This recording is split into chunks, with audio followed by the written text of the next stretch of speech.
notice that we have some eagles out here. We're going to meet some hawks and some falcons on their what's called their weatherings as well. These guys are only out like this during the day, and these are the birds we're working with. So some are going to be in demonstrations, some are doing hands-on encounters, some are doing training like Manway here right now. But when you notice them, when they're all outside, these guys are tethered. Again, at nighttime, they're in their aviaries, doing their own thing. Why do you guys think when they're out here, they're tethered? So they don't fly away.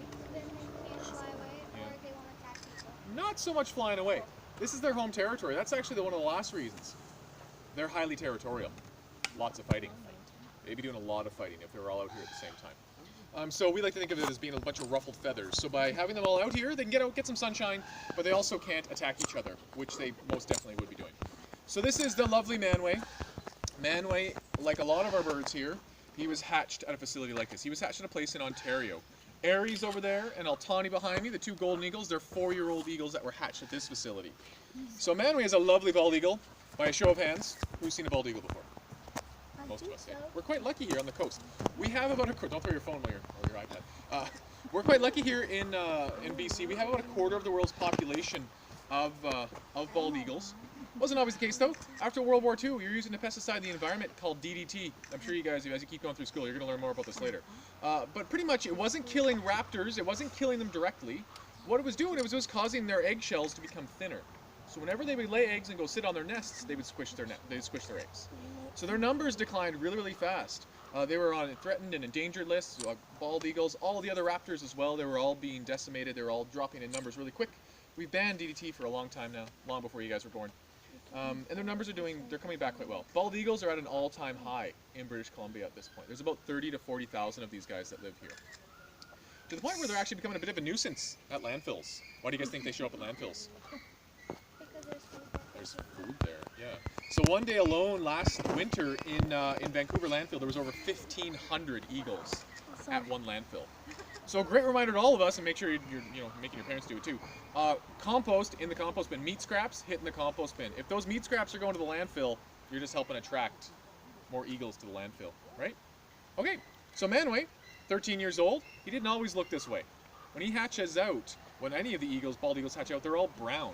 So a lot of us might have think we've seen golden eagles before, when in fact we're probably seeing young bald eagles, anywhere between 5 and 8 years before they get that lovely white head and tail.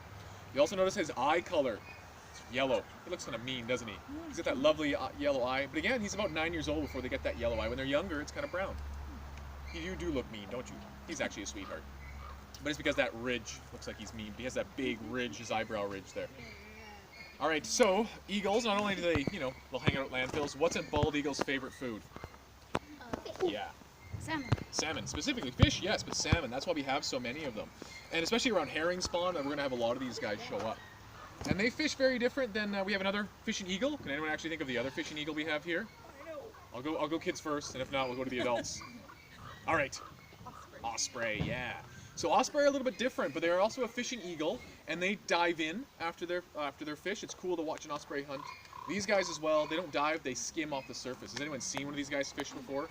It's pretty cool. If you're out fishing next time and you see them hanging out near the water, check them out because they do a lot of fishing off the surface. What are you checking out up there? Something's going on. One way to tell them apart from a golden eagle, obviously right now he looks different than a golden eagle, but like I said, when they're younger, they're all brown. One way to tell them apart when you see them up close, you can kind of see his equipment is kind of covered in it, but he looks like he's wearing a pair of shorts. He has no feathers all the way down to the tops of his feet. It's because, well, when you're fishing, wet feathers are heavy feathers. So it's better not to have feathers there in the first place. I'll bring Altani up in a second and I'll show that she has feathers right to the tops of her feet. But yeah. How much do you think this guy's weighs, by the way, before we keep rolling along here? I know, we'll play the guessing game. Yep. 100 pounds. 100. Wow, I'm strong. Yeah. 80 pounds. 80 pounds. 50. 50, we're getting lower. 15 pounds. 15, we're getting close. 16. 16. 10. 10, getting closer. 7. 7, we're going to stop. You're pretty close. He's about 8 pounds. Oh. Does anyone have a cat or dog at home? No. They probably weigh more than this guy.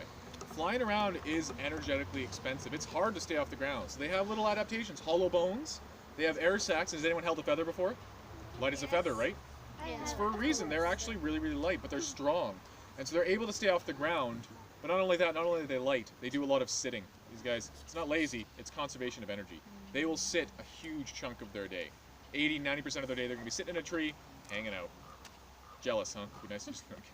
All right. Do you have a question? I have an owl feather. You have an owl feather? Pretty cool. I'll try to keep it to questions, but I like that you have an owl feather. All right, so we're gonna pop Manway back in his perch here, and we're gonna meet a golden eagle next. Is that the other guy over there? So we're not gonna meet Aries. No, we're gonna get to see him fly in the demonstration. You will notice how Aries and Manway are very similar in size. Golden eagles and bald eagles are actually quite close in size. The main difference between these guys is a bit of shape. Golden eagles have a longer tail. But if you guys want to slide down, the big difference between eagles. Jump. Oh yeah, now I'm looking at this side.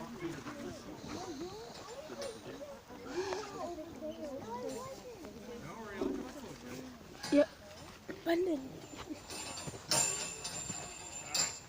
Brendan, can you move over? Yep, take a picture and enjoy it with your eyes. Look at those feet. Taking a She video. is a lot bigger. Might be hard to tell, but she is a lot bigger.